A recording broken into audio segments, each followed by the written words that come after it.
তিনি একটা ছাগল, তিনি একটা গরু, তিনি একটা ষাঁড়, বা তিনি অত্যন্ত একটা নিম্ন প্রজাতির একজন, প্রথমে মানুষ ভেবে পোস্ট করেছিলাম, পরবর্তীকালে দেখুন গরু ছাগলের মতো করে ঘাস খাইয়েছে উনি সেটা।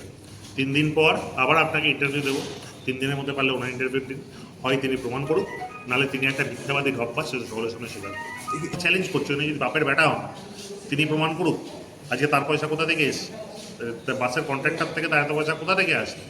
আর আমি আর যদি আমার সূত্র তার কিছু থাকে, সেও তা প্রমাণ করুক। আমি তো তাকে, তার পেপার রেডি রয়েছে, আমি তো চাইলে 3 ঘন্টা সময় দিলাম, 3 ঘন্টা দিলাম না, 3 দিন দিলাম। পারলে উনি ওনার যত হচ্ছে সবাই থেকে খোঁজ ব্যাপারে করুন, যে আমি কোন পিএইচিতে কোথায় আমার চুন বা ব্লিচিং পাউডার সাপ্লাই দিয়েছি। আসলে তিনি জানেন যে আমাদের বহু পুরনো ব্যবসা, 50 বছরের ব্যবসা।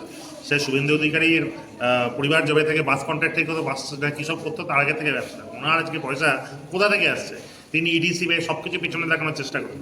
আমি ঢুকিনি, আমি কোনো সাপ্লাই করি না, পিএইচি বা কুলকারের দত্ত বা যেখান থেকে উনি বলছেন, এমন কোনো জায়গায় আমার এমন কোনো প্রোডাক্ট সাপ্লাই নেই। তার যদি ক্ষমতা থাকে, তার যদি সত্যি তার কাছে পেপারস কি বলছেন, তার যদি কোনো কিছু থাকে, তাকে আমি চ্যালেঞ্জ করেছি 72 ঘন্টা, 3 দিন। 3 দিনের মধ্যে তিনি দেখাতে পারেন, আমি মাথা পেতে নেব। কি 3 দিনের মধ্যে দেখাতে না পারেন, প্রমাণ করতে না পারেন,